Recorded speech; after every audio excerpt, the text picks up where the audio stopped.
Meus irmãos, bom dia. O nosso tema é esse que está aí, Cosmovisão Reformada em Gênesis de 1 a 11. É claro que não é possível exaurir o assunto, mas a nossa cosmovisão, que nós vamos apresentá-la aqui, né? A maioria de nós já ouviu o que isso significa, a forma como vemos o mundo, a forma como é a perspectiva que nós temos das coisas, tá? Então há uma maneira de ver as coisas, e quando nós passamos por um processo de conversão, nós então somos abençoados com uma forma de ver, de enxergar a vida, que é não só diferente, ela é oposta à visão que nós tínhamos do mesmo mundo, certo? Eu vou dividir esta apresentação ou esta investigação aqui em Gênesis de 1 a 11 em 3 blocos. Uma defesa exegética, que tem a ver com extrair do texto alguns preceitos. Tem também uma questão mais sistemática, que é por temas, por pontos ou por tópicos, e ainda fazer uma apologia, uma defesa da nossa cosmovisão, certo? Eu vou ter que acompanhar os slides e na minha apostila também, que eu posso disponibilizar para vocês depois. Eu acho que eu vou deixar um microfone aí rodando, porque vez ou outra eu peço para alguém ler, né? Ou fazer algum comentário. As perguntas você já sabe, se precisar, só pegar aqui a folhinha e fazer a sua pergunta por escrito para a gente responder depois. É bom anotar, certo? Para você também não esquecer, porque às vezes a gente muda de assunto e a sua pergunta acaba se perdendo, certo?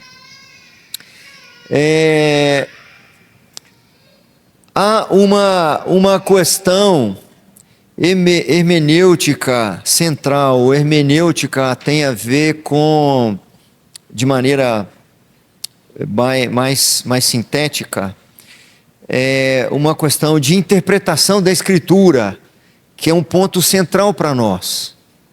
Nós declaramos que as Escrituras Sagradas são a nossa única regra de fé e prática, mas nem sempre isso se traduz de fato na nossa fé e na nossa prática. Nós veremos, eu pelo menos tentarei mostrar, que muito comumente a gente tenta traçar um paralelo, em que as Escrituras definem parte da minha fé e da minha crença, mas o senso comum define a outra parte.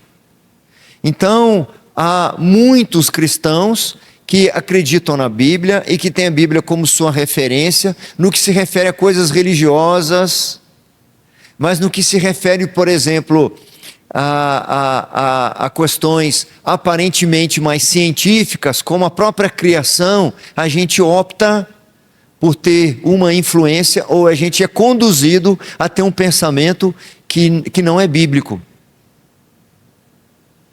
certo? Então há uma questão hermenêutica central. De fato, as Escrituras precisam nortear toda a nossa crença e toda a nossa prática. Ela não deve ser colocada em xeque ou em dúvida quando algum cientista diz que apresentou uma verdade, quando aparecem para nós desenhos gráficos mostrando uma evolução da espécie humana, por exemplo, vindo de um primata. Essas questões vão sendo tão massificadas para nós que elas passam a ser tidas como verdade para nós, certo? Então, quem que governa a interpretação da realidade? Quem que governa? Essa pergunta, ela é crucial para nós. Porque aqueles que defendem uma cosmovisão diferente da nossa, eles parecem que estão tão bem fundamentados, parecem ser tão cultos, e nós só temos a Bíblia para falar, para fundamentar a nossa cosmovisão, a nossa maneira de enxergar o mundo. Mas a Bíblia não é uma coisa só para a igreja, não é uma coisa só religiosa, ela não parece que é tão ultrapassada. Nós somos movidos pelas Escrituras ou pelos paradigmas externos, pelas pretensas verdades que nos são apresentadas, certo? Eu não pretendo fazer esse teste aqui, mas é possível que nós derrapássemos em algumas perguntas. De fato, existiu um Big Bang? De fato, existe evolução das espécies? Será que o jacaré é um animal pré-histórico que evoluiu para poder sobreviver? Será que foi um meteoro que trouxe a extinção para os dinossauros? Os dinossauros viveram antes dos homens?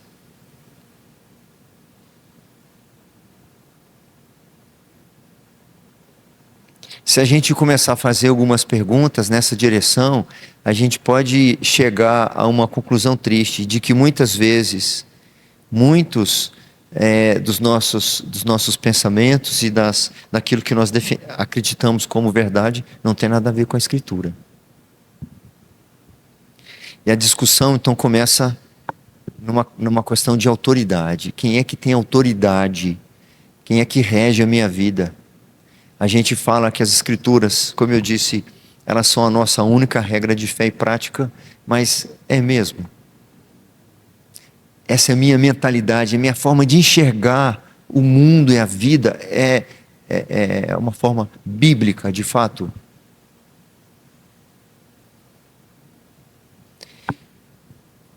Quem pode ler para nós ali, por favor?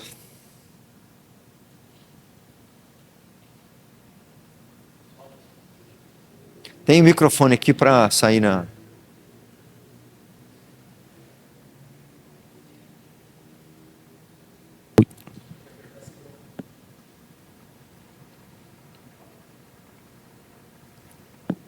Alô. Sola Escritura. A Escritura é regra infalível de fé e prática. Não é reinterpretada por filosofias autônomas. A interpretação de Gênesis de 1 a 11 é fundamental. Uma boa interpretação, uma interpretação correta de Gênesis de 1 a 11 é fundamental para definir toda a nossa cosmovisão, nossa forma de pensar. Quando eu fiz teologia bíblica do Antigo Testamento, que é um semestre, são 6 meses, o professor, que é o reverendo Mauro Meister, nós só estudamos Gênesis. Tudo que tem nas Escrituras tem em Gênesis, sobretudo nos 11 primeiros capítulos. É a parte mais central de toda a Escritura. E a controvérsia bíblica de Gênesis de 1 a 11 é uma controvérsia científica. Nós perdemos muitas vezes a argumentação, porque o campo em que se apresenta para o debate não é o campo que de fato é o propósito de Gênesis 1, de 1 a 11. É uma questão de conhecimento. Antes de se discutir cronologias, antes de se discutir fósseis, ou aquelas aparentes verdades bíblicas, nós precisaríamos responder uma pergunta fundamental: qual é a fonte normativa? Qual é a fonte que determina as normas do conhecimento da origem da realidade? Qual que é a fonte? Aonde eu tenho de fato a fonte mais crível, mais plausível?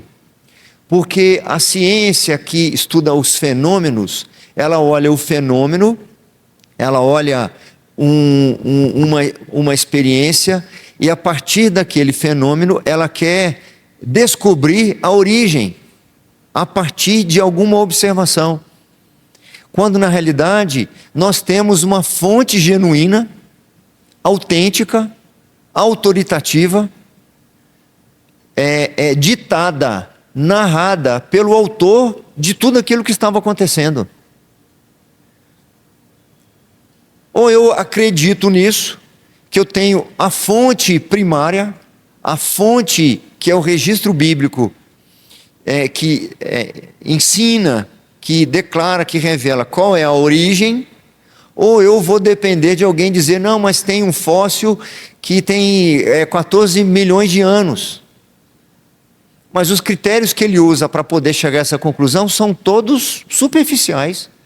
Eu não posso, a partir do funcionamento de alguma coisa, falar da origem daquilo. Eu posso falar, a ciência pode me dar resposta a como é que funciona o cérebro humano, como é que funciona a reprodução das células. Mas eu não tenho como dizer a origem delas. Só tem um lugar que se fala da origem e que deveria ser autoridade para nós. Então não é uma questão simplesmente científica. É uma questão epistemológica, ou seja, uma questão de conhecimento. É uma questão de autoridade. Nas Institutas, Calvino diz o quê? Quem lê para nós essa citação de Calvino, por favor? Lê o esquerdo, depois lê o direito. A Escritura traz em si plena evidência de sua própria veracidade, assim como a luz se distingue das trevas. É isso mesmo. Calvino diz que a Escritura, ela de fato é a fonte que irradia toda a luz, que ilumina todo o conhecimento e que tem toda a credibilidade pelo testemunho do Espírito Santo. Eu falei sobre cosmovisão, né, e expliquei mais ou menos que a cosmovisão é a maneira como enxergamos o mundo. Alguns dizem que é como se fosse uma lente, outros vão dizer que é o próprio olhar, certo? Mas alguns talvez estejam ouvindo isso pela primeira vez. O termo cosmovisão refere-se ao conjunto coerente de pressupostos fundamentais ou de predisposições fundamentais que moldam a interpretação da realidade. Não existe leitura neutra da experiência humana. Não há historiador que vai só narrar o que aconteceu, ele vai levar consigo o seu ponto de vista. Não tem ninguém que relate um fato, que conte uma história, que compartilhe uma experiência, que não leve parte dos seus pressupostos. Certo? Tem um teólogo, Van Til, eu vou citá-lo daqui a pouco. Novamente, ele nasceu em 1895, morreu recentemente, né, em 1987. Para mim é recentemente, né? Para alguns aqui é um passado longínquo, né? Ele argumentou que toda construção intelectual parte de compromissos religiosos prévios. Todo mundo tem uma predisposição já, que ele tem concebida. E toda essa concepção, ela é religiosa, mesmo que a pessoa não seja religiosa. A gente vai ver isso daqui a pouco. Vamos lá. Confissão de Westminster. As coisas necessárias à salvação são claramente propostas. Ela tem o princípio da perspicuidade, ou seja, tudo que nos é necessário saber, tudo que foi nos essencial conhecer, foram revelados para nós claramente nas Escrituras e, sobretudo, em Gênesis 1 até o capítulo 11. Eu estou nessa parte mais exegética de ficar falando dos significados, né? Quando nós lemos Gênesis 1, por exemplo, há um termo hebraico, vaiktol, que demonstra uma progressão temporal real. Primeiro dia, segundo dia, terceiro dia. é uma estrutura típica de narrativa. Por que estou falando isso? Porque há muitos cristãos que creem que Deus é o Criador, mas que, ao mesmo tempo, querem harmonizar a criação com a evolução. Então dizem que cada dia da criação significa uma era. Então Deus criou a base, Deus criou a matéria, e a partir dali habilitou a sua criação inicial a que evoluíssem. E isso levou eras, cada dia significam eras. Mas quando vamos para uma exegese bíblica, nós vemos que toda a Escritura confirma que a linguagem colocada ali demonstra uma progressão de tempo real mesmo. Manhã e tarde, primeiro dia. Manhã e tarde, segundo dia. É uma estrutura típica de qualquer narrativa bíblica, que fala sobre tempo, que fala sobre época, que fala sobre os acontecimentos. A palavra dia ali, que é yom, é um numeral. Não há fundamento para achar que ele tem um outro significado que não que seja numeral. Como eu disse, tarde e manhã. É um padrão recorrente de um dia ordinário, primeiro dia, segundo dia, dando uma ordem, uma sequência de que não poderia haver entre primeiro e segundo alguma outra coisa. Primeiro é primeiro e segundo é segundo. Não é uma metáfora com outros significados. Deus não tinha segundas intenções em dizer além de que o segundo vem depois do primeiro, o terceiro vem depois do segundo, o quarto vem depois do terceiro, e assim por diante. Se nós negociarmos os significados, a narrativa histórica de Gênesis 1, e olha, irmãos, eu já ouvi pessoas muito sérias na igreja não conseguirem simplesmente se submeter à autoridade da Escritura e tentar coadunar aquilo com a ciência, ou coadunar aquilo com a mentalidade humana. Quando, por exemplo, diz assim, não é possível que viemos todos de um casal. Existem outras famílias também, além de Adão e Eva. Ele acha que esse pensamento é piedoso. Porque como é que irmão casava com irmã? Então, para ajustar essa questão ética, ele corrompe o relato da Escritura. Então ele inventa que haviam outras pessoas e que Adão e Eva não eram a única família, existiam outras famílias, porque Deus não poderia deixar tio casar com sobrinha, não podia deixar irmão casar com irmão, nem primo pode casar, porque já dá problema muitas vezes genético. Então, ou seja, ainda que pareça um pensamento sim piedoso, né, de adequar Gênesis 1, de 1 a 11, né, a uma questão ética contemporânea, ele está, na realidade, corrompendo uma narrativa histórica, um evento que aconteceu mesmo, não era uma metáfora. Adão não era assim, Adão, quando fala Adão, significa vários homens, porque na realidade Adão é a humanidade, mas não é porque ele representava outros homens que existiam, ele representava no aspecto federal, que nós vamos ver daqui a pouco, certo? Então nós não podemos negociar. Nós veremos mais à frente que um movimento chamado liberalismo teológico, quando a gente fala essa igreja é liberal ou aquela igreja é liberal, não tem nada a ver com liturgia, não tem nada a ver com bateria, tem a ver com justamente questionar a autoridade de Gênesis, a sua inerrância, a sua infalibilidade, certo? Então você desmonta esse alicerce, e aí o que vai acontecer? Você deturpa todo o restante das Escrituras. Por exemplo, se cada dia ali de Gênesis 1 não for um dia mesmo, não for uma ordem literal, então como responder o que acontece lá em Êxodo 20? Quem pode ler lá Êxodo 20? Não, tem que abrir lá na Bíblia. Porque aqui eu só peguei um pedaço.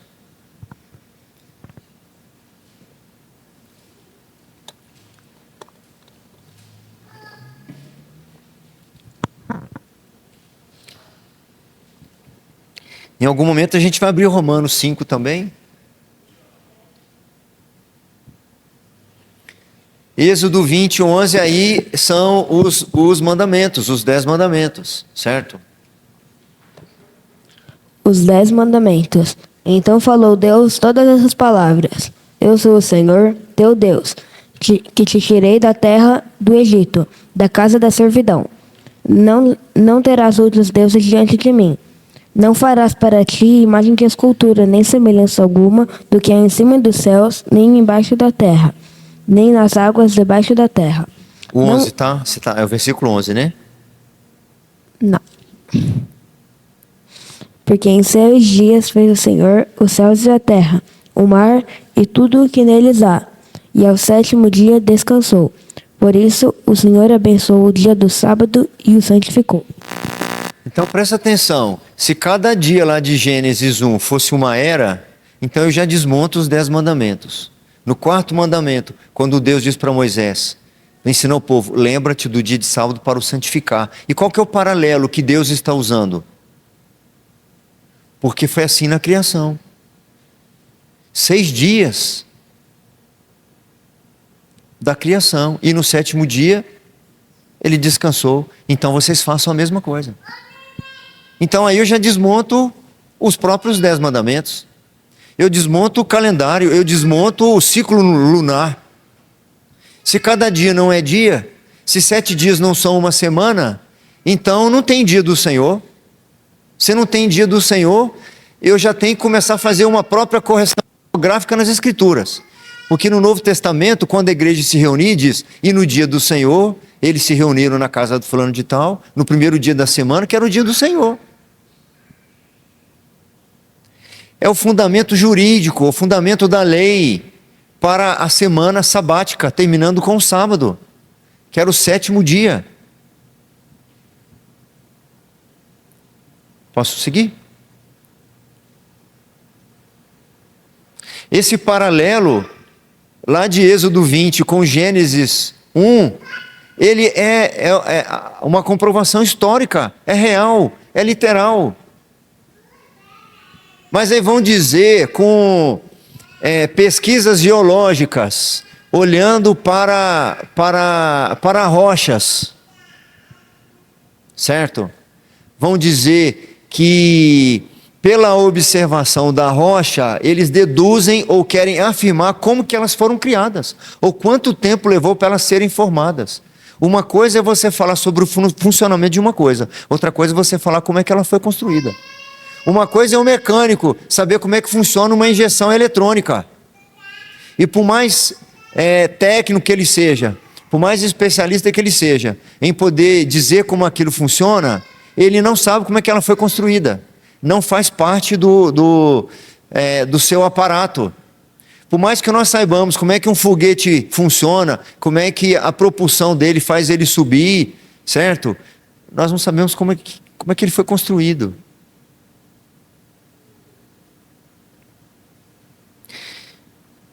Não foi uma analogia vaga. Teria uma grande contradição. Na tradição reformada, certo? A leitura de Gênesis, ela é histórica. Falando de Gênesis 1, os dias ordinários. Aqui eu apresento o primeiro elemento da nossa cosmovisão. Aquilo que deve definir a nossa identidade. Deus criou. Esse é o primeiro elemento da nossa cosmovisão. A nossa cosmovisão, ela é resumida numa chamada metanarrativa, ou seja, uma narrativa acima de todas as outras. Criação é a primeira verdade. Criação. Eu preciso instruir os meus filhos desde pequeno, que eles poderão ouvir na escola ou de outras pessoas outras narrativas. E a gente vive num país que é muito cheio de narrativas. O sujeito tem um fato que todo mundo viu, mas ele faz uma narrativa diferente daquilo. E tem gente acreditando na narrativa e deixando o fato de lado. Não, eu não peguei o dinheiro não, não foi não, não é isso não, isso é intriga da oposição. São as pessoas que querem me incriminar. Tem alguns prefeitos por aí que falam isso. É porque meu nome estava crescendo, eu estava sendo cotado para ser governador, é por isso que a Polícia Federal está na minha porta. Oh, mas aquele monte de dinheiro que nós achamos com a sua cunhada.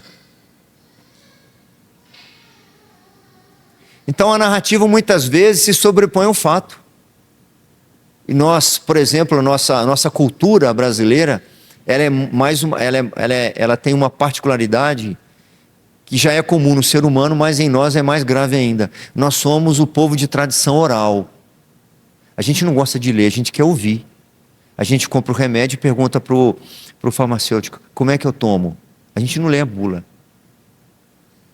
A gente compra o aparelho de som, a gente compra o equipamento, a gente não vai ler o manual. A gente já quer testar, ver como é que funciona. A gente quer que alguém explique para nós como é que funciona. A gente é assim. A gente quer ouvir o que o pastor dizer o que é para fazer, quando na realidade a gente deveria pesquisar. Certo? Então tem alguém regendo para nós essa verdade, que é o primeiro item da nossa cosmovisão, aquilo que deve reger como eu vejo o mundo. Eu vejo o mundo, eu vejo a criação, eu vejo a reprodução das células, eu vejo os neurônios humanos, do cérebro humano, eu vejo o sistema respiratório do ser humano, eu vejo o ciclo da água e eu vejo a mão do Criador.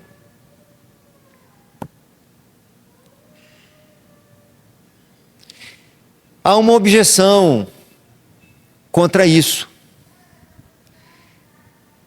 E talvez a principal objeção em relação a esses dias ordinários, né, que tudo foi criado em 6 dias, que a Terra então tem em média 6.000, 7.000 anos ou menos de 10.000 anos, se formos levar em conta o registro bíblico de Gênesis, e se isso for a verdade para mim, a minha episteme, o meu conhecimento, a minha cosmovisão é da criação dessa forma, de acordo com Gênesis, a maior oposição que eu vou ter são aqueles que também defendem que Deus criou, Ele também é o Criador, concordo com você, mas não criou do jeito que está aí em Gênesis 1.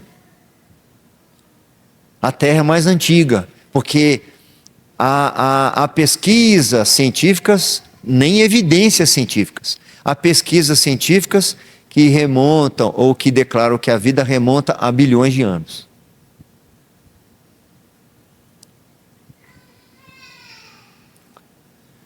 Vamos para um segundo bloco que vai complementando, que é uma avaliação agora mais sistemática.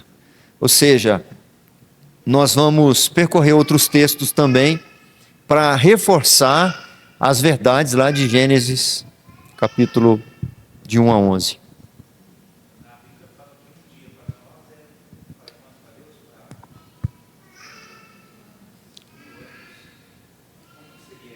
Pega o microfone aí, senão não vai sair a pergunta lá.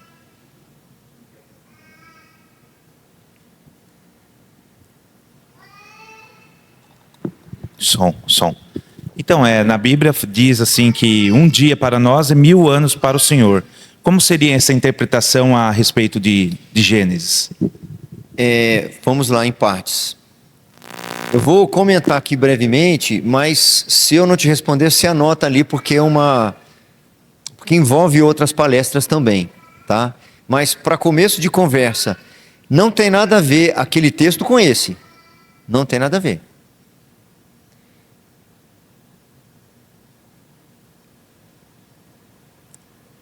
Na realidade, para Deus não há tempo. Ele está fora do tempo. Isso aí não é um texto literal. Não é que nós passamos ontem, sexta-feira, então para Deus foi 1000. Não é isso. Então hoje Deus completa mais 1000 anos, porque cada dia para Ele é 1000. Ou 1000 anos de alguém, para Deus foi 1000. Na realidade, é para dizer o que o texto diz mesmo. Para Deus não faz diferença, porque Ele está fora do tempo. Um dia para Ele, como se fosse 1000. Então quando Ele diz, Quando Jesus disse que esta geração não morreria sem ver o Filho do Homem, ele não está dizendo aquelas pessoas naquela geração, está dizendo qual é a geração. Tem uma geração daqueles que viveram antes da promessa de Cristo vir. É uma geração. Aí Cristo veio. Há agora uma outra geração que vive, que existe e existirá a partir da primeira vinda até a segunda vinda. Então, ou seja, não virá nenhuma vinda mais antes. Então, toda essa geração virá. Algumas pessoas achavam que era daí a alguns anos. A igreja de Tessalônica começou a ficar preocupada. Paulo teve que escrever para eles sobre como é que seria o fim dos tempos. Porque eles ouviram o evangelho dizendo: Cristo em breve virá. Aí as pessoas começaram a morrer, alguns crentes, e Cristo não voltava. Aí cabe essa expressão. Um dia para nós, como se para Deus é 1000. E para ele está acontecendo a mesma coisa. Tá certo? Enviarei o meu filho. Ele voltará. Aguarde que ele voltará. Tem mais de 2000 anos. Para ele é como se ele tivesse falado ontem, feito ontem essa promessa. Não tem nada a ver com Gênesis 1. Gênesis 1 está falando do nosso tempo, do tempo para nós, que ele estabeleceu para nós. Antes não havia tempo. O versículo 1 de Gênesis tem a criação dos 3 elementos principais para a existência: tempo, espaço, no princípio, tempo. Então, a partir daquele momento, começou a haver o tempo. Não existia tempo antes. Criou Deus os céus e a terra. Antes disso, não tinha tempo. Esse tempo é um tempo estabelecido para nós. Tá? Mas seria bom a gente abrir o texto lá, que fala isso. Tem salmos que falam isso, para a gente ir lá, tá? Para não fugir muito aqui. Mas não tem nada a ver com Gênesis 1. A questão da terra antiga ou terra velha, ou cada dia ser uma era, não só entra em choque, por exemplo, com o Êxodo 20, com o que nós vimos, que é uma correlação, né? É uma referência, como entraria em choque ou tensão com Romanos 5. Porque se cada dia daquele foi uma era, aqueles que nasceram no primeiro dia, viveram quanto tempo? Porque a morte veio surgir quando a morte veio acontecer? É o segundo ponto da nossa cosmovisão, depois da queda. Antes da queda, ninguém tinha morrido. Se cada dia foi uma era, então quando Adão pecou e ele então experimentou a morte, quem vivia antes dele, sejam animais, etc., estava com quanto tempo? Qual idade? Aí qual que é o argumento desses? Eles desconectam a morte da queda. Se eu desconecto a morte da queda, a morte é apenas uma questão natural, então ela não é uma questão judicial. Então não tem pecado. O salário do pecado então não é a morte. A morte já foi simplesmente uma questão da evolução, prevista na evolução. Então, se não tem pecado, se não tem transgressão da lei, não tem julgamento, não tem juízo, não tem condenação. E não haverá necessidade de redenção. Então, tem muitos cristãos, inclusive protestantes, até presbiterianos, como Tim Keller, por exemplo, que escorrega nesse detalhe aí. Aí nós vemos o pecado como simplesmente um acontecimento. Eu estava debatendo, já disse isso alguma vez aqui, debatendo com um pastor presbiteriano. E ele dizendo, mas como é que foi Deus que mata alguém? Eu falei assim, se não for Deus, quem é? Quem é que tem autoridade sobre a vida das pessoas? É o diabo? Ele, não, também não é o diabo. Aí ele tentou explicar para mim assim, não, é uma própria consequência da nossa existência. Então, se não é uma consequência do pecado, então eu não preciso de Cristo.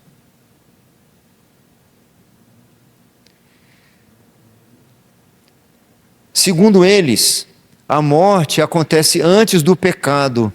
Gera então uma reconfiguração teológica. Alguém pode abrir Romanos, então, 5?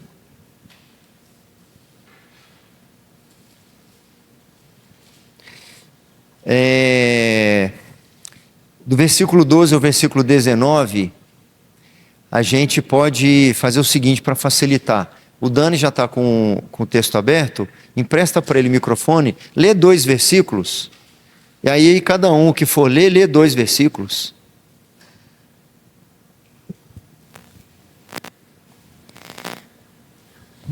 Nós começamos a descobrir por que tem muitas igrejas, até presbiterianas, que não falam de pecado. Porque o pecado não está relacionado a uma questão judicial. A mensagem deles tem a ver apenas com bem-estar. Porque, de uma certa forma, a evolução levou à morte. Nós podemos, então, andar na contramão como? Evoluindo para o bem. Assim como se evoluiu para o mal, a gente evolui para o bem. Não é à toa que no mesmo período que houve a influência do liberalismo teológico no século XIX, que desconstrói essas verdades de inerrância das Escrituras. Eles defendem o seguinte: não, a Bíblia não é inerrante. A Bíblia não é a palavra autoritativa de Deus. A Bíblia foi composta por pessoas, por comunidades. História de pai para filho que foi passando. Quando eles tiram isso, o que acontece? Você abre a porta para a igreja perder de vista a sua mensagem. Foi justamente nesse período que surgiu, por exemplo, o espiritismo kardecista. Você vai ler filósofos como Schleiermacher nessa época, eles todos vão dizer de alguma forma que nós podemos progredir. É isso que o kardecismo fala, a ponto de dizerem que essa vida só não é suficiente para eu evoluir. Tem uma evolução do mal, mas nós podemos galgar agora, na outra direção, uma evolução para o bem. Então comece a fazer o bem, tá? Uma corrente do bem, comece a se doar, comece a servir, que a gente então vai evoluindo e a gente vai chegar num ponto que a gente vai inverter, pelo menos na nossa vida, ou de alguns, aquela evolução natural que culminou com a morte. Então a gente não precisa de Jesus para nos salvar. A gente precisa dele como um bom exemplo. De alguém que fala sobre o bem-estar, alguém que fala como eu devo viver. Então você pode entrar em ambientes religiosos cristãos, até protestantes reformados ou presbiterianos, vamos dizer assim, e você ouvir falar só sobre bem-estar, porque religião é uma questão de evoluir. Então as pessoas vão para esse lugar porque é uma coisa que agrega, ela vai evoluir um pouco mais, ela vai ser uma pessoa melhor. Pastor, quando eu ouço esses cânticos, eu fico tão calmo. Pastor, quando eu vou na igreja, eu volto para casa assim, sabe, me sentindo tão bem. Não vai se falar sobre pecado lá. Romanos 5, o 12 e o 13, aí quem for ler, já faz sinal ali, pega o microfone, até o 19, Dani. Portanto, assim como por um só homem entrou o pecado no mundo, e pelo pecado a morte, assim também a morte passou a todos os homens, porque todos pecaram. Porque até o regime da lei havia pecado no mundo, mas o pecado não é levado em conta quando não há lei.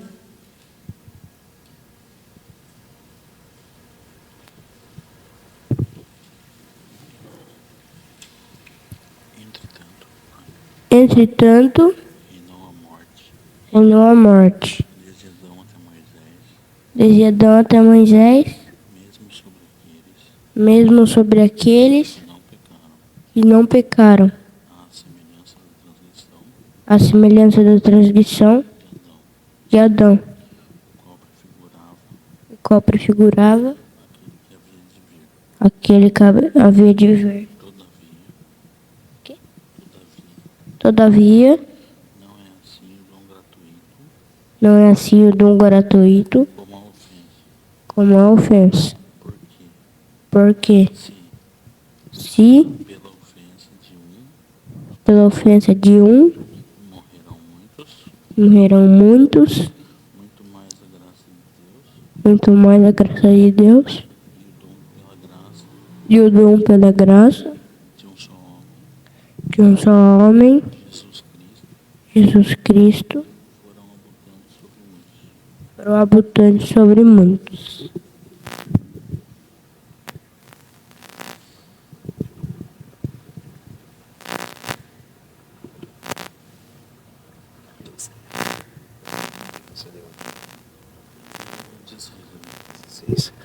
A ninguém torneis mal por mal, procurai as coisas honestas perante todos os homens. Romanos 5,16.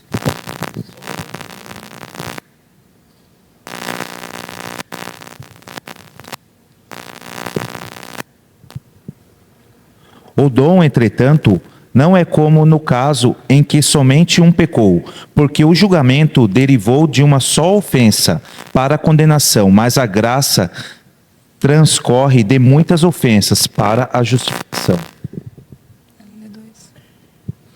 Se pela ofensa de um e por meio de um só reinou a morte, muito mais o que recebem a abundância da graça e o dom da justiça reinarão em vida por meio de um só, a saber, Jesus Cristo.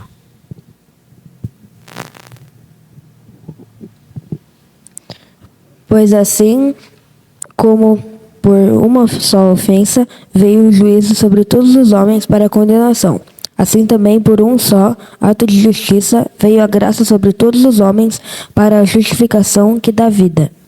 Porque como pela desobediência de um só homem muitos se tornaram pecadores, assim também por meio da obediência de um só muitos se tornarão justos. Aí, até o 19, né?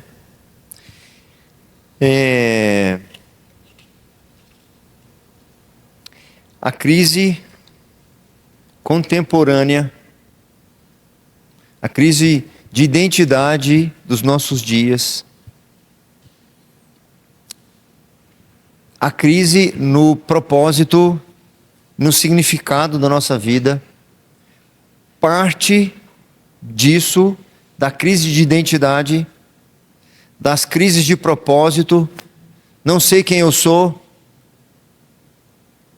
não sei para onde eu vou, decorre em grande parte de uma erosão da doutrina da criação. Porque se o homem não foi criado à imagem de Deus, mas se ele é fruto apenas de processos impessoais, obras do acaso, então dignidade, moralidade, ética, o que é certo e que é errado, são todos relativizados. É por isso que, mesmo no meio da igreja cristã, nós encontramos muitas e muitas vezes essa postura. O sujeito é pregador, é líder na igreja, toca, canta, leciona, mas tem uma outra vida completamente diferente, oposta, e não há nenhuma crise de identidade, porque de fato ele não é um cristão. Ele não tem crise, porque ele não tem a identidade. E que parte do que define a nossa identidade é defender de fato a história, o relato bíblico histórico de Gênesis 1 até 11. É uma defesa fundamental da redenção cristã. Não haverá redenção, nem necessidade de redenção. Não haverá remissão de pecados, não haverá julgamento. Aqui, o texto é muito claro. A condenação veio a partir do pecado de um homem, que é o representante de todos os que nasceram depois dele. Não havia morte antes. E a história da redenção e a nossa cosmovisão que defende a criação, defende também ou se sustenta no segundo ponto, que é a queda.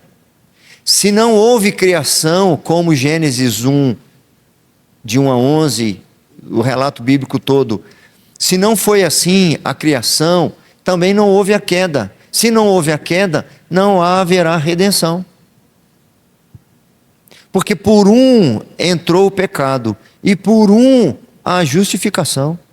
O paralelismo aqui, histórico, é fundamental. Não tem como, se eu excluo o que está lá atrás, o fundamento, não adianta depois eu querer enfeitar as paredes. Posso pintá-las de preto, posso fazer uma iluminação diferente, colocar um telão enorme, mas se a criação, como diz a Escritura, se a queda, como diz a Escritura, naquele lugar não haverá redenção e nem consumação. Então, as pessoas serão conduzidas a viver como os epicuristas nos dias de Paulo.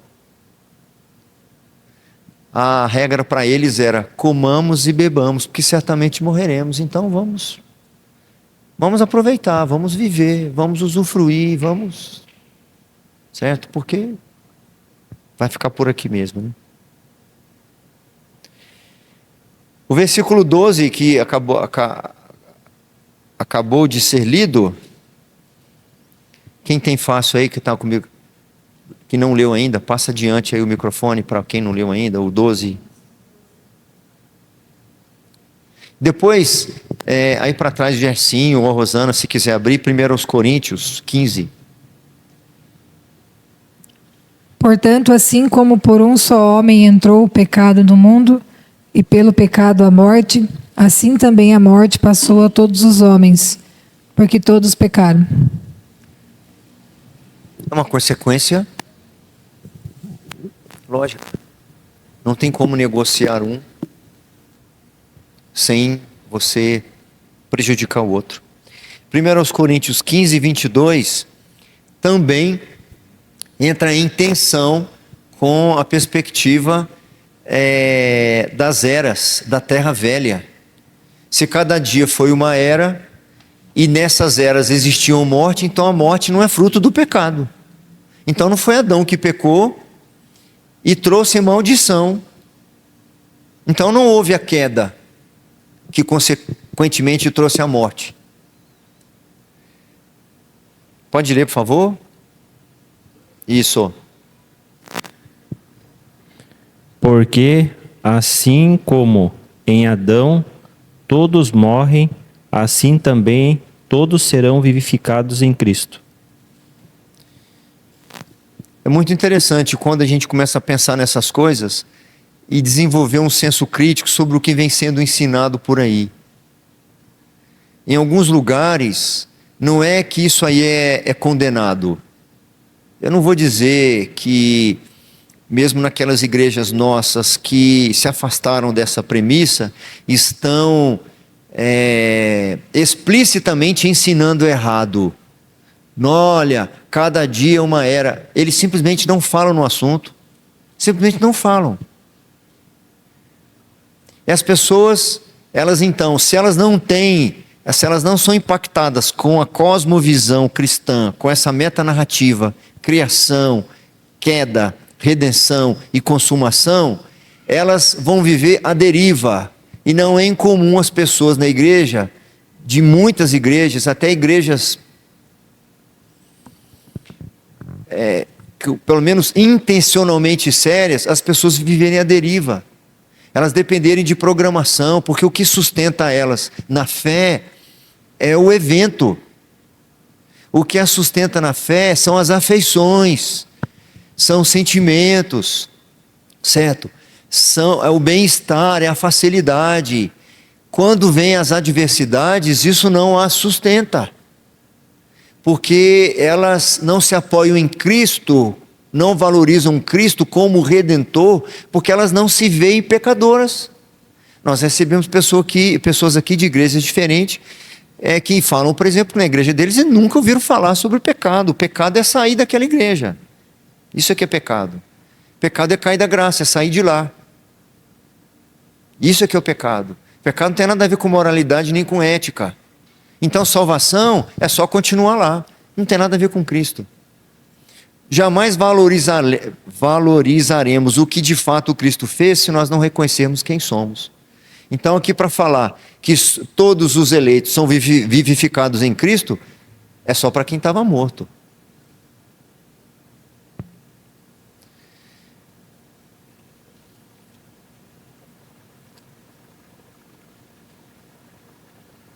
Tem um teólogo que diz que imputação, ou seja, se foi imputado em Cristo, ou se foi imputado a Cristo uma condenação, é porque é uma transgressão histórica. Porque como é que ele veio para... E aí a imagem que muitos cristãos têm da obra de Cristo não é jurídica, não é judicial. Quem é Cristo para você? Cristo é tudo para mim. Não, mas defina o que é tudo. Cristo é meu exemplo de bondade. Cristo ensina tudo que é bom, tudo que é virtuoso. É por isso que se você vai em algumas igrejas que usam imagens, tá uma imagem lá que dizem que é de Cristo. Se você vai no terreiro de macumba, tem lá no altar uma imagem que eles dizem que é de Cristo. É assim. Cristo é um mestre que ao lado de outros mestres na história, ensina o caminho bom. Mas nós compreendemos que Cristo veio cumprir uma questão judicial. Há uma condenação que foi proferida lá no Éden, para o representante de toda a humanidade. Há uma lei, e essa lei foi quebrada. E a consequência dessa lei é a morte espiritual, que é o afastamento espiritual do ser humano de Deus. Ele já nasce morto espiritualmente, insensível para as coisas espirituais. Em segundo momento, vem a morte física, que é a separação do seu espírito em relação à sua carne.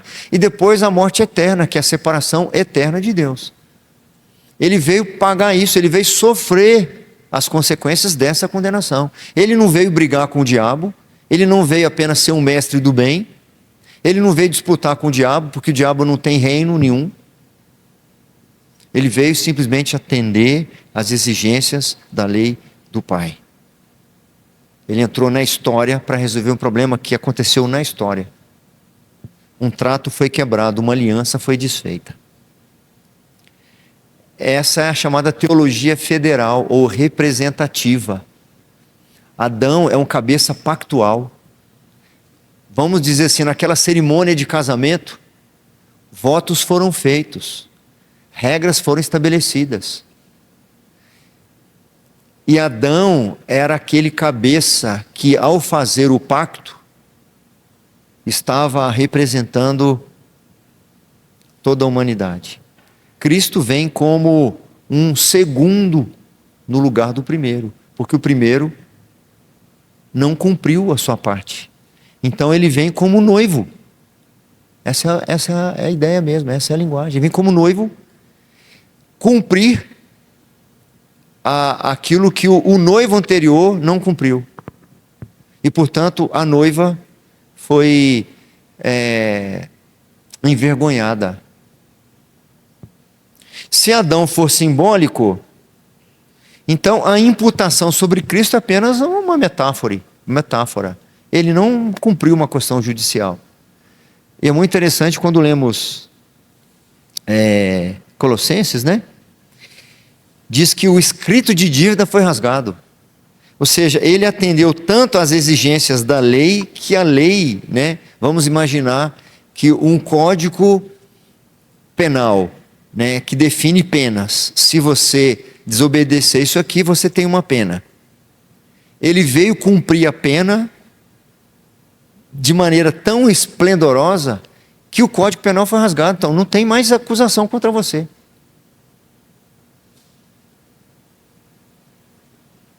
Então a tipologia fica enfraquecida. Cristo não é um segundo Adão ou o último Adão, conforme diz o texto. A amartiologia ou a amartiologia é a doutrina do pecado, né? A morte como penalidade judicial, ela é decorrente do pecado. Se não tem pecado, não deveria ter morte. E se não foi o pecado de Adão, como explicar então a morte. Ou ainda, como aqueles que querem dizer da terra antiga, se existiu milhares ou milhões de anos antes de Adão, como é que teve morte antes? Gênesis está fácil? Não precisa não. Não precisa. Teodiceia, o que é essa palavra significa? Alguém sabe?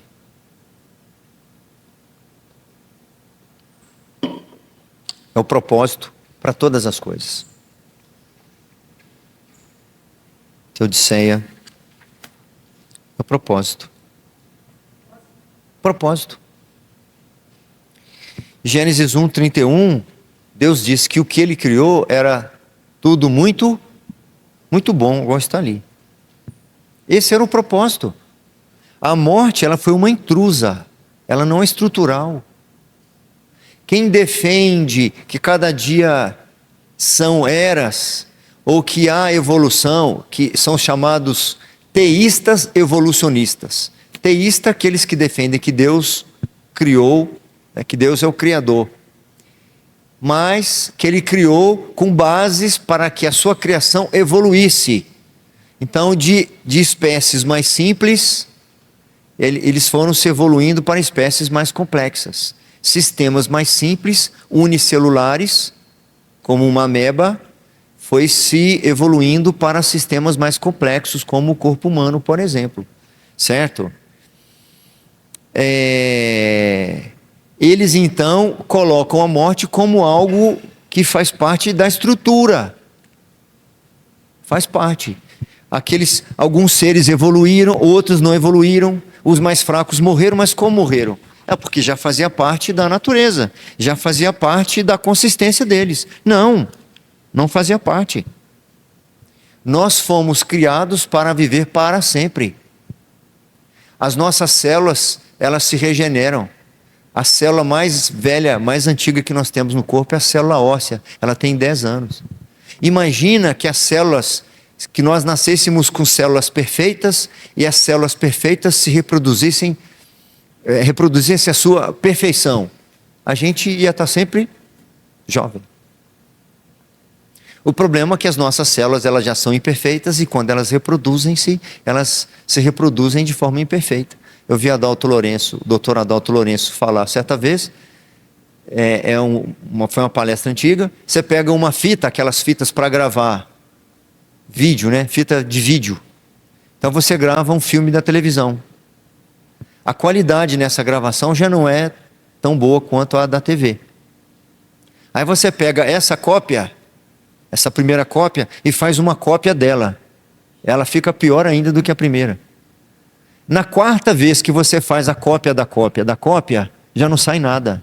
Assim são as nossas células. Por isso que a gente envelhece. Mas há um senso de eternidade dentro de nós. A morte, ela foi uma intrusa. Não existe então morte pré-adâmica, antes de Adão. Ela precederia o pecado. Aí a penalidade deixaria de ser jurídica. Eu posso seguir?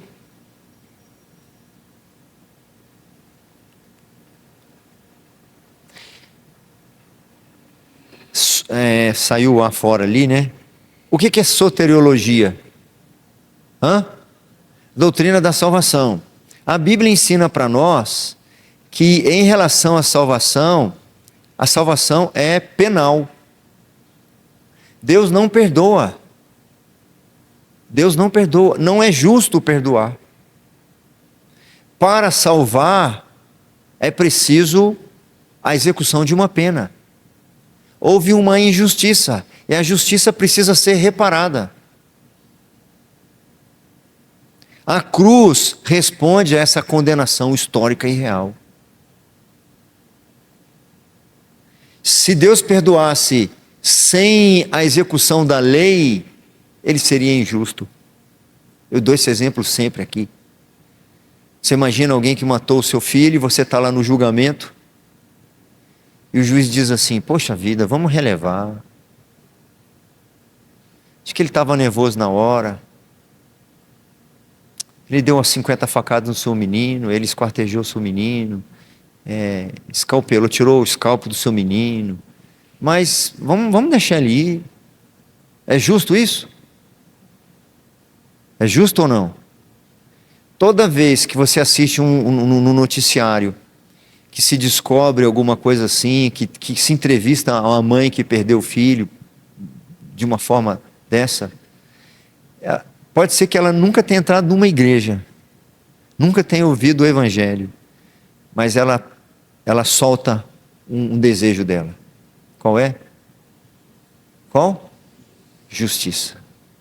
Justiça. Justiça. É isso que é o clamor que chega ao Senhor. Justiça. A justiça é tão importante para Deus, eu já vou dar a palavra. A justiça é tão relevante para a santidade de Deus, que Ele enviou o Filho dele. O pecado é tão grave, a ofensa é tão absurda, que para reparar isso, Ele enviou o Filho dele. Então eu não posso ver o mundo em outra perspectiva, porque a minha identidade vai estar corrompida, comprometida. É a criação, é a queda e é a redenção em Cristo. Miguel. Tem um microfone aí?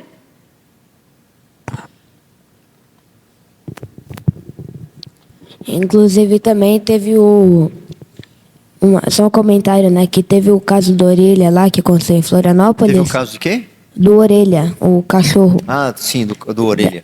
E ainda assim, quando os jovens foram lá no tribunal, eles foram considerados inocentes pelo crime. Ah, os meninos que fizeram maldade lá com o cachorrinho, né? Acho que você levantou a mão também. Tinha mais alguém que levantou? Ah, sim. Ah, sim. Apocalipse 21:4. Quem vai lá rapidinho?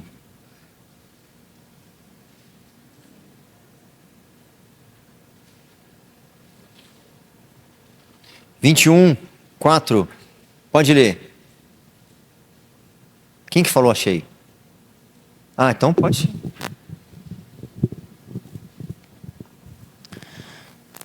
Eles encherá os olhos toda lágrima, e a morte já não existirá. Já não haverá luto, nem pranto, nem dor, porque as primeiras coisas passaram. Consumação. Não é até meio-dia? Ah, então eu vou pelo que falaram antes. Vou até meio-dia. Já começamos super atrasado, né? Vou até meio-dia. Avisa aí, pode falar, né? Ele vai até meio-dia. Eu sou tradicional, eu sou com a nova tradução, a linguagem de hoje eu não gosto não. Nova interpretação.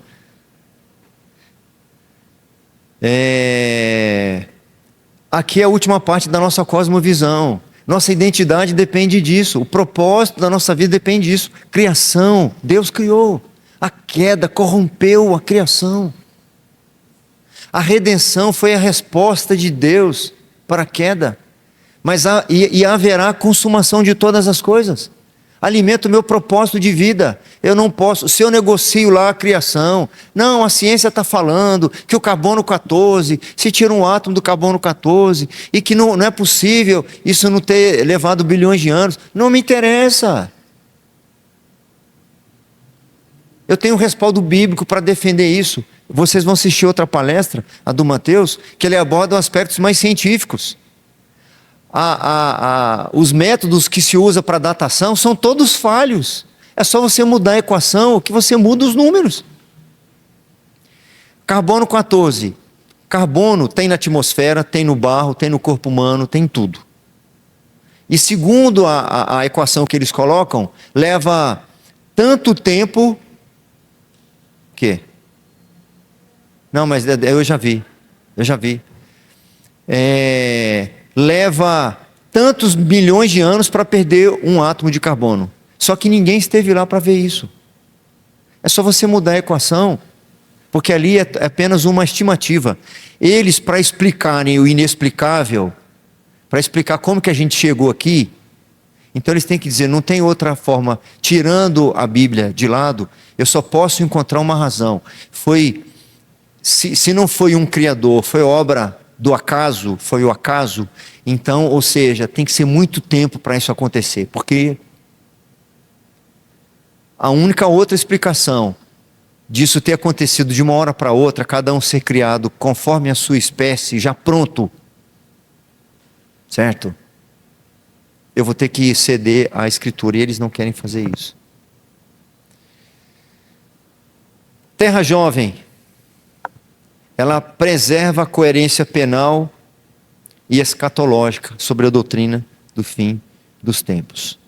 Vamos dar uma passada aqui, ó. Vai.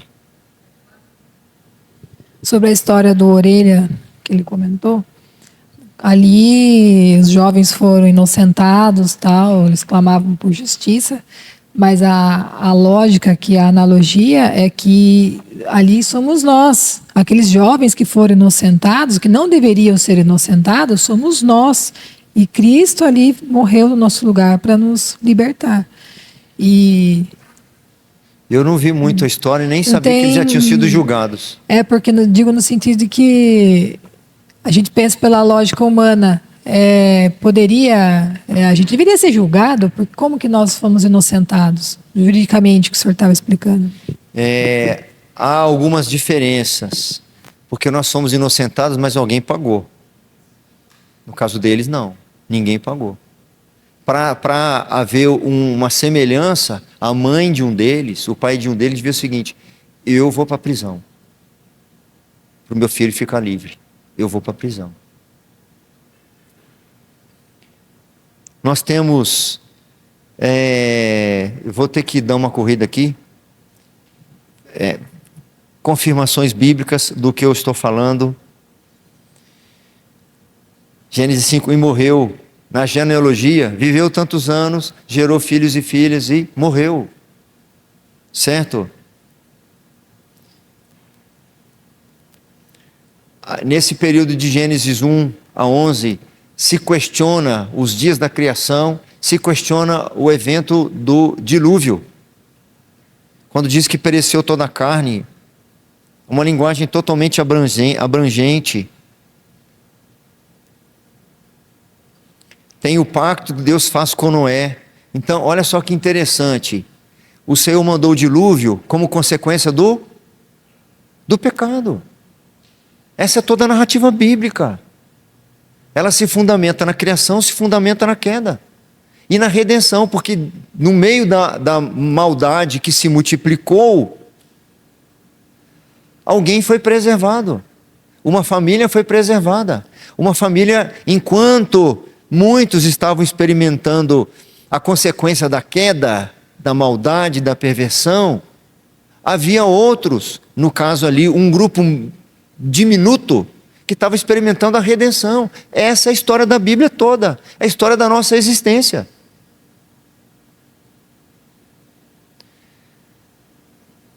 Foi preservada a ordem criada, até a consumação. Então quando nós cantamos que somos peregrinos, nós precisamos levar em conta isso. Quando alguma coisa dá errado na nossa vida, nós temos que levar em conta isso. Nós estamos no processo até a consumação. Haverá um fim para toda a dor. Segunda-feira eu estava aqui fazendo a cerimônia fúnebre e disse, há duas perspectivas. E agora trazendo para nós. A nossa perspectiva da nossa cosmovisão, um momento como esse, para uma senhora que morreu em Cristo, viveu em Cristo, é um até breve.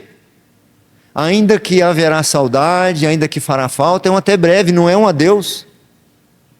Isso sustenta não só a nossa identidade de quem somos, mas o propósito da nossa vida, o que esperamos, como lidamos com as frustrações, com a coisa que deu errado. Há um controle de Deus em todas as coisas. Mas esses pais não tem jeito, olha a maldade como é que está. Não está pior do que nos dias do dilúvio. E ainda assim, a redenção aconteceu. Aqueles que o Senhor destinou para a vida eterna foram preservados. Então isso certamente sustentou os crentes no período da perseguição romana, que estavam ali com os dias contados nas prisões, que seriam lançados no Coliseu, certo?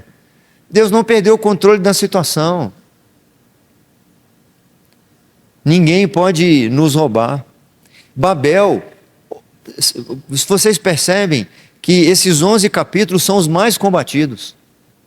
Eu fiz aqui levantamento de alguns críticos, daqueles que combatem a inerrância, a inspiração das Escrituras, onde eles mais batem é Gênesis de 1 a 11. Os dias da criação, o dilúvio, Babel. Eles queriam uma autonomia coletiva. Eles queriam independência, ou seja, eles estavam demonstrando claramente na sua natureza, a natureza caída. E o juízo foi real e foi histórico. Dá para comprovar isso. As línguas que nós temos é uma comprovação de que aquilo foi real, aconteceu. Nós temos comprovações reais de que houve o dilúvio. Havia um continente só. Havia as fontes do abismo que foram abertas.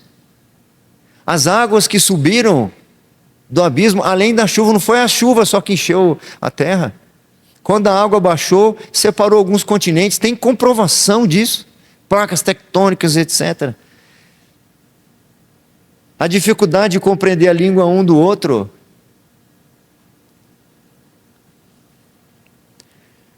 Aí nós temos as vertentes que combateram esses pressupostos bíblicos, que vieram minar a nossa cosmovisão reformada, de absolutos, de verdades. O iluminismo foi um desses. O iluminismo agora tira das Escrituras a fonte, a regra de fé e prática, essa que nós falamos que defendemos. Muitas vezes nós declaramos que as Escrituras são a nossa única regra de fé e prática, mas a nossa mentalidade é influenciada pelo iluminismo. Algumas vezes, para argumentar, a gente diz assim: não, mas a ciência até comprova. Como que se a razão fosse a medida de todas as coisas. Isso vem do iluminismo. A razão como critério supremo e não as Escrituras. Não, pastor, ele é um cientista. Ele é PhD não sei aonde lá. E a ciência já comprovou. E a gente agora nem vai no... A gente é tão superficial que a gente nem está indo no escrito, né? Na literatura científica, que já é duvidosa. A ciência muda de opinião direto. Sim ou não? Quem estudou biologia na escola aí que tem mais de 30 anos? É o mesmo livro que se ensina para as crianças hoje ou não? Uai, por quê? Eles precisam ser atualizados. Uai, mas não é ciência. Esse não precisa ser atualizado. Então muitas vezes a gente declara que as Escrituras são a nossa regra única de fé e prática, mas não é. Esse filósofo, ele dizia que a religião, ela é como um sentimento subjetivo. É uma coisa de emoção, de sensação. Aí nós vamos para as igrejas hoje, o que as igrejas querem fazer com as pessoas é só incutir a sensação. Então tem lugar que você vai e a luz fica apagada, você não precisa ler a Bíblia. Tudo que você precisa a gente já vai projetar. As luzes, a música, a entonação, tudo é para você sentir. Quando na realidade, nós deveríamos, antes de qualquer coisa, o quê? Pensar. Certo? Aí a religião, as Escrituras foram ficando de lado mesmo. Eu falo, pastor, já tem uns dias que eu não vou, sabe quando a gente se sente carregado assim? Eu preciso ir num culto, sabe? Fui naquele culto lá e foi bacana, que a gente pulou bastante, a gente suou, sabe? Sabe quando a gente sai, descarrega assim, sabe, pastor? Aquela energia ruim. Schleiermacher já falava isso. Ele falava que você não é movido pela sua razão, pela sua investigação das Escrituras, pela sua fundamentação, você é movido pelos sentimentos. E quem está conduzindo e manipulando vocês, faz exatamente isso. Tá certo? Está manipulando vocês. A Taimara foi num culto alguns meses atrás, ou sei lá, alguns poucos anos atrás, e ela fez ela fez algumas anotações. Uma delas é que no momento de ofertório, lá de contribuição, foi muito extenso, mais extenso que outros momentos, e foi muito emotivo, com muita, como é que fala, Taimara? Muito apelo, é a palavra que ela usou, é exatamente, obrigado Pedro, muito apelo emocional, que vai tocando no fundo, o sujeito já vai apelando mesmo, sabe? Certo? Isso, exatamente. Estamos caminhando por...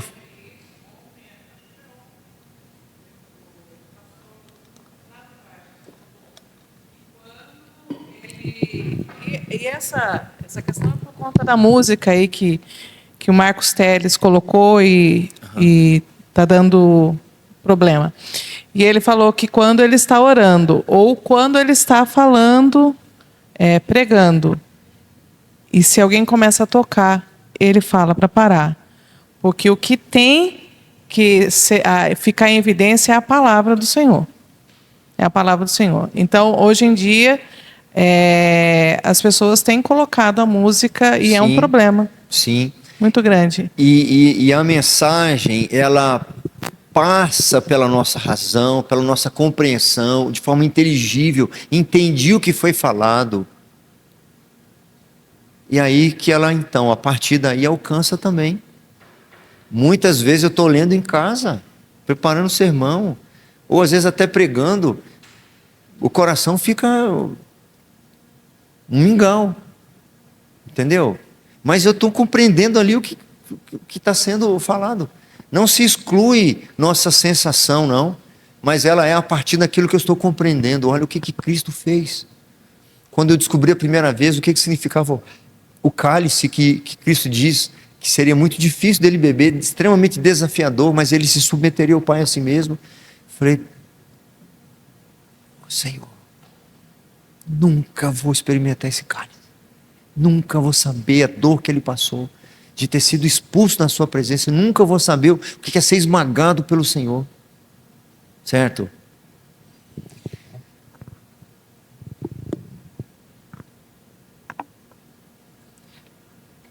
O liberalismo não é outra forma de cristianismo, mas religião distinta. Esse teólogo fala uma coisa interessante. O liberalismo não é só uma outra forma. Não, nós somos irmãos. Eles não consideram as escrituras inspiradas, inerrantes, autoritativas, infalíveis. Mas eles creem em Jesus, eles falam que Jesus é bom, que Jesus é Deus, que Jesus é que salva. Então são nossos irmãos. O liberalismo não é uma outra forma de cristianismo, não. É uma religião distinta. Nossa identidade, quem são nossos irmãos? Aqueles que têm a mesma identidade que nós. E qual que é a nossa identidade? É Cristo. A perspectiva reformada, Júnior, é que nos fez entender isso. Foi o instrumento usado por Deus para nos fazer entender isso, certo? Porque em toda a Idade Média isso tinha se perdido. Tá? Espiritual era o sujeito que vivia no mosteiro. Tá? Então, ou seja, nossa identidade é Cristo. Qual que é a nossa cosmovisão, a forma como nós vemos o mundo? É criação, a queda, a redenção e a consumação.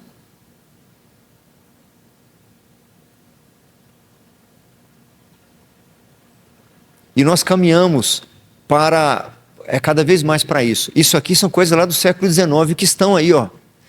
Aqui eu estou colocando numa frase, por causa do tempo. Mas se a gente for olhar um pouquinho mais, a gente vai descobrir esses movimentos aqui que eram distintos uns do outro. Tudo agrupado na igreja hoje. Relativismo. A gente se ofende se...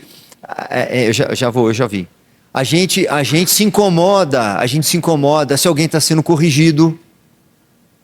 Mesmo uma igreja como a nossa, se eu chegar aqui algum dia, no final do culto, e dar alguns avisos assim, meus irmãos, preciso dar um comunicado do conselho, de que o irmão fulano de tal foi disciplinado pelo conselho e foi afastado da comunhão por causa da quebra do 7º mandamento.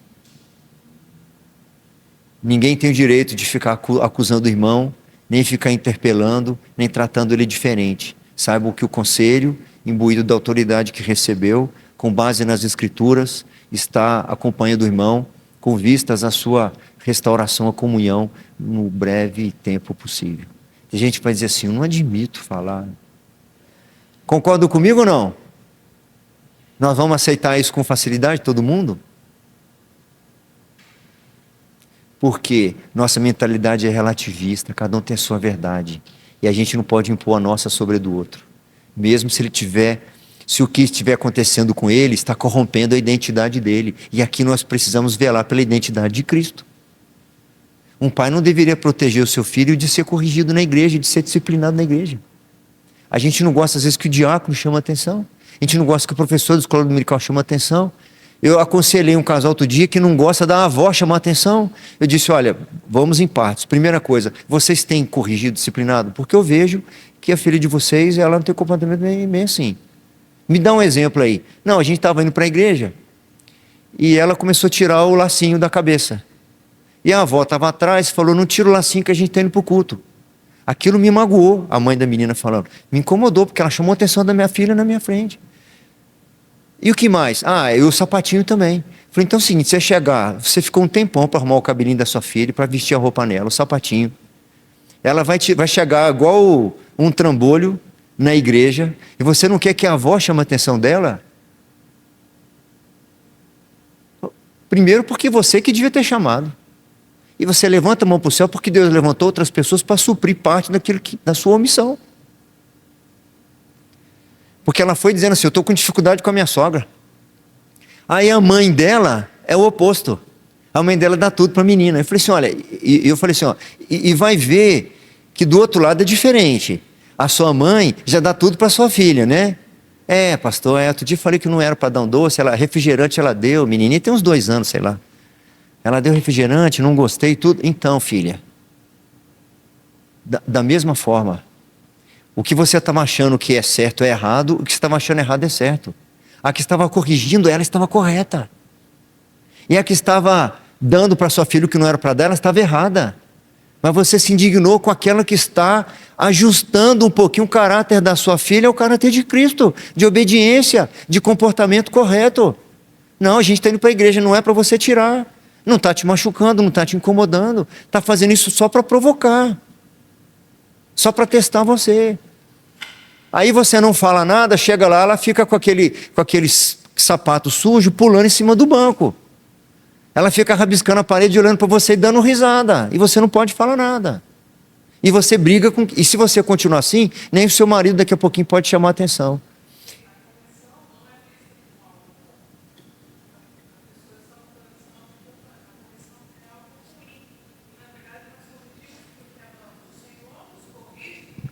Exatamente.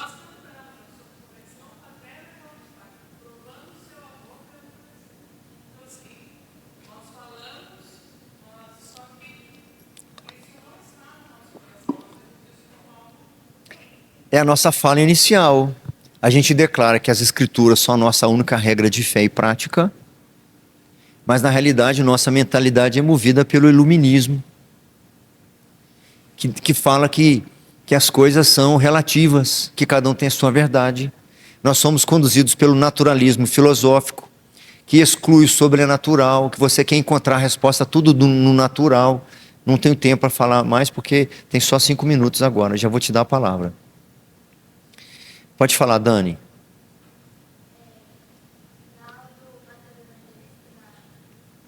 No Educarte?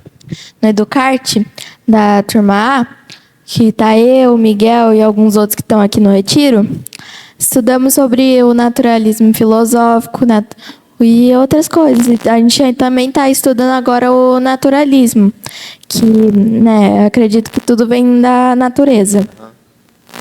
E é interessante que você vai encontrar muito crente dizendo, nossa, a natureza é perfeita, mãe natureza. Nossa, olha como é que a natureza é perfeita, certo? Um ímpio dizer isso, você dá um desconto, ele não é indesculpável. Porque o Paulo diz isso. Critérios avaliados, eu vou dar uma lida rápida aqui para finalizar os slides. Dias literais, morte pós-queda, Adão histórico, aconteceu, existiu, não é um símbolo. Dilúvio foi de fato global. A Terra é jovem, tem uma alta coerência sistêmica, inclusive na ciência. Negamos a Terra antiga, porque para ela ser coerente, nós teríamos que abrir mão de vários textos das Escrituras. Nós condenamos e não concordamos com muitos cristãos que defendem o evolucionismo teísta, que eu já mencionei. Deus criou, mas aos milhares ou bilhões de anos foram se evoluindo. Inclusive, além do carbono 14, eles falam da luz, né? Da luz das estrelas. Dá para saber a distância que elas estão de nós. Elas levariam 50 milhões de anos para chegar até nós. Se eu estou vendo ela, então ela existe pelo menos 50 milhões de anos. Eu acho que o Mateus vai falar sobre isso. Nota confessional.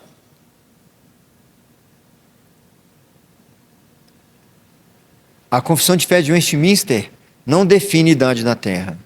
Não havia essa discussão lá em 1640. Certo?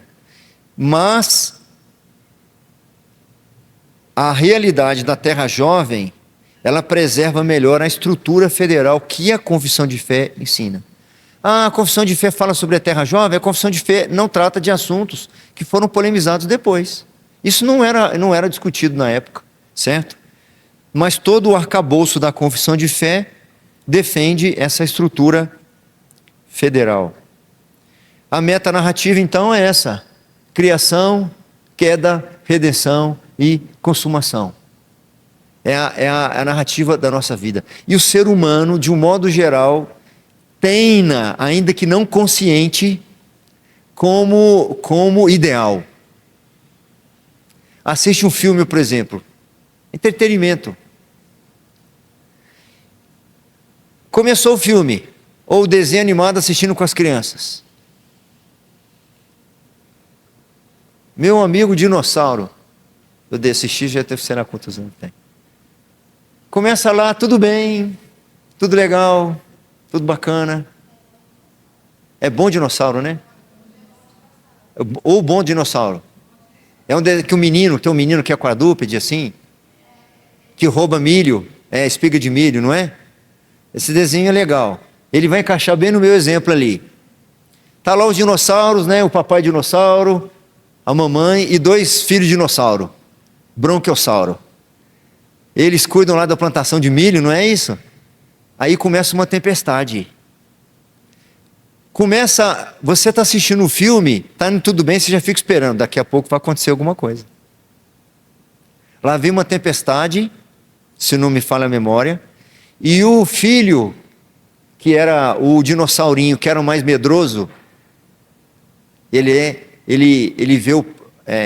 cai naquela tromba d'água, não é? E ele vai para longe, certo? Mas aí tinha um garoto que faz amizade com ele, que roubava milho lá do celeiro, certo? E aquele bom amigo salva ele. Quando você assistiu aquele filme lá da Marvel, lá dos Vingadores, que de repente acabou com o Thanos ganhando, você sai sem graça do cinema. Sabe por quê? Porque a gente espera um final feliz. É o que a gente espera.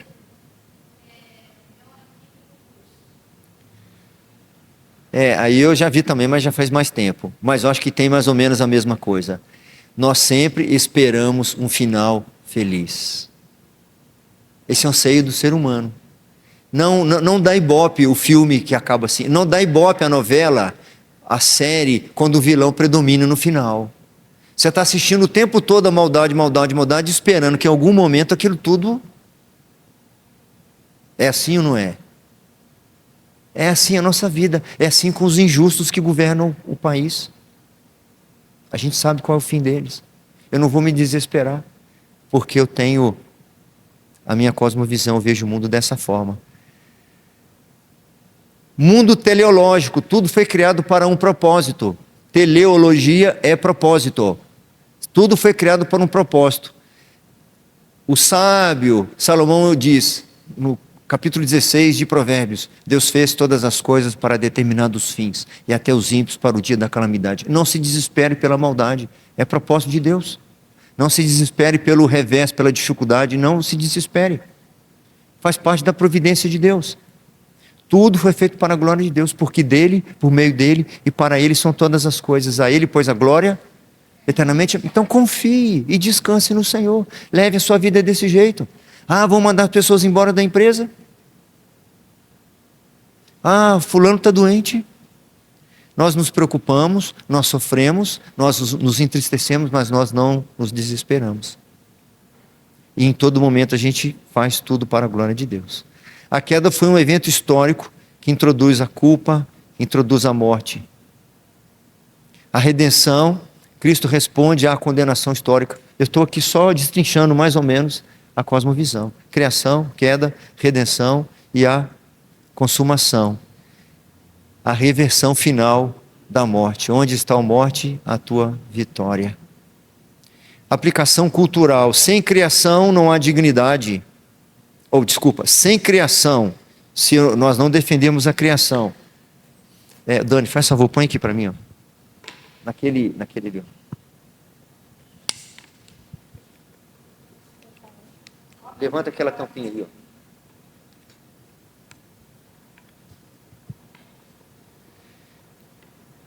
Acabando mesmo. E eu vou conseguir acabar bem, com pouco tempo de atraso. Aplicação da cultura, como muitos que às vezes declaram que são regidos pela Escritura, mas são regidos pela cultura, porque nós temos a opinião do homem, ainda que ele use métodos científicos, e nós temos por outro lado a palavra de Deus. Nós não temos uma opção. Ou é um ou é outro. Se é o mundo que rege, para o mundo não tem criação, tem um Big Bang, uma explosão. Então a dignidade está relativizada. Sem queda, a moral está diluída. Eu gostaria de avançar um pouco mais nisso aqui. Tudo é relativo. Não há verdades absolutas, não há propósito específico. Cada um faz a sua verdade, cada um rege o seu destino. E nesses dias de carnaval está cantando lá aquela música do Caetano Veloso, A Cigana Leu o Meu Destino. Tem muito crente que lê horóscopo.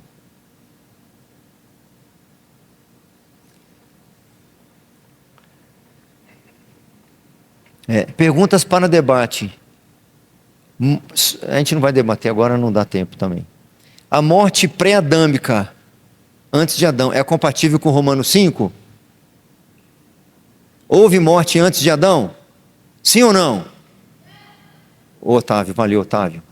Sim ou não, pessoal? Não houve. Porque a morte foi consequência da queda, do pecado. O conflito é científico ou hermenêutico? Ou seja, o conflito é sobre os argumentos científicos, quem tem mais comprovação científica, ou a polêmica é de conhecimento, da fonte do seu conhecimento? Da fonte. Se eu tiro a fonte, se eu tiro da onde eu tiro o meu conhecimento, aí acabou. Onde começa o deslocamento da autoridade? Quando eu deixo isso aqui de lado. Aí eu deixo de seguir a palavra de Deus, o que Deus falou sobre essas coisas, eu vou seguir o que os homens dizem. E se eu faço isso nesse quesito da criação, dos 6 dias, do dilúvio, de Babel, eu vou fazer em todas as outras coisas. A minha vida vai ser conduzida pelas pessoas. Aí agora esse é o acabou. Quer tirar uma foto ali do slide preto? Não. Alguma pergunta? Algum comentário?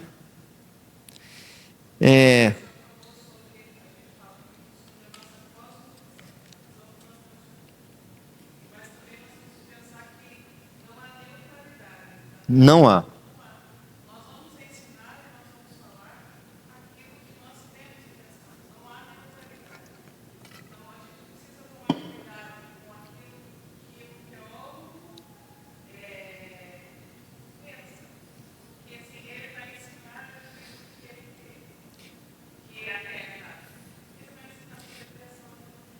Você vai ler história e a mesma coisa, você vai ler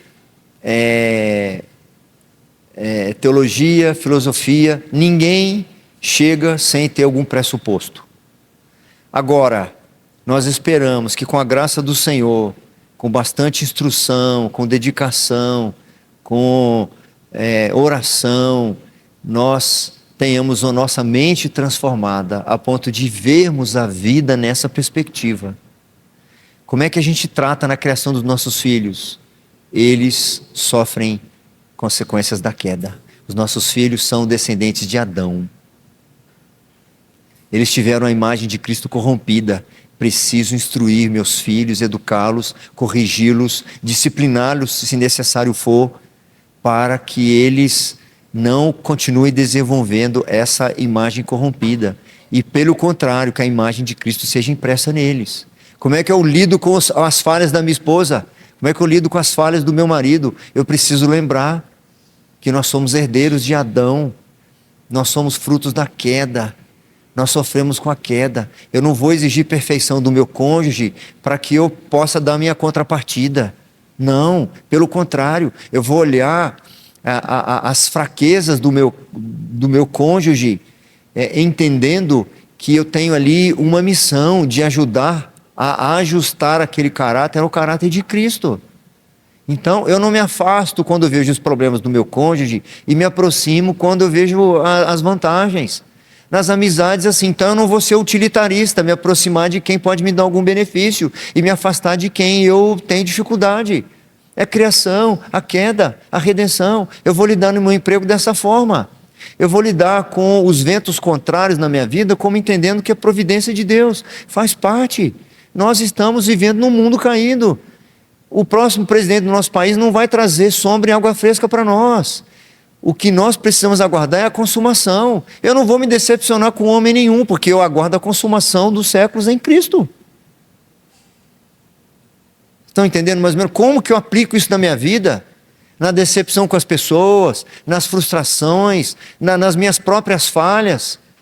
Me lembro de algumas vezes, nesses quase 28 anos de casado, muitas vezes tem um sentimento de inadequação muito grande. Como que eu posso ir lá pregar? Quem sou eu para falar dessas coisas? Algumas vezes eu externei isso para a esposa. E não foi uma vez que ela me fez lembrar o seguinte: então você teria de ser perfeito para você falar? E onde está a graça de Deus na sua vida? É verdade. Então eu vou pregar. Certo? Então eu não posso ter uma declaração que as escrituras são a minha regra de fé e prática, mas na realidade minha vida é conduzida dessa forma. Eu vejo alguém que precisa de ajuda, ainda que seja uma correção. É claro que a gente tem que ter sabedoria, prudência, esperar do Senhor o momento certo. A gente não vai sair dando lição de moral na casa das pessoas, na vida das pessoas. Não é isso. Mas nós precisamos estar atentos às situações que nós podemos ajudar alguém, num conselho, numa oração. Senhor, me ajuda a ter uma oportunidade de explicar para aquela pessoa que não está criando o menino direito, está tudo errado, ela está criando cobra ali e eu não quero que ela sofra isso. Me dê uma estratégia, uma oportunidade. Senhor, me ajuda. O que eu posso ler, pastor, para eu ajudar? Enfim, eu não posso simplesmente lavar as mãos.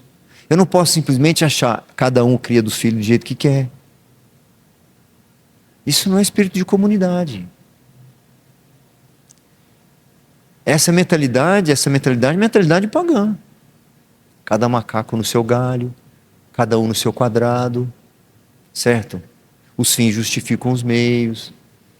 Tem um monte de aplicação sobre essas coisas, se nós somos conduzidos de fato pela Escritura ou pela mentalidade do mundo. Vamos orar? Senhor de misericórdia e graça, louvado seja o teu nome. Ajude-nos, Senhor, como igreja. Nossa preocupação não é sermos influentes, sermos destacados, sermos grandes ou materialmente ricos. Nosso desejo é sermos íntegros, sermos encontrados fiéis. Ajude-nos, ó Senhor, a conhecer a Tua palavra e a praticá-la. Ajude-nos a declarar o que é certo e viver de forma condizente.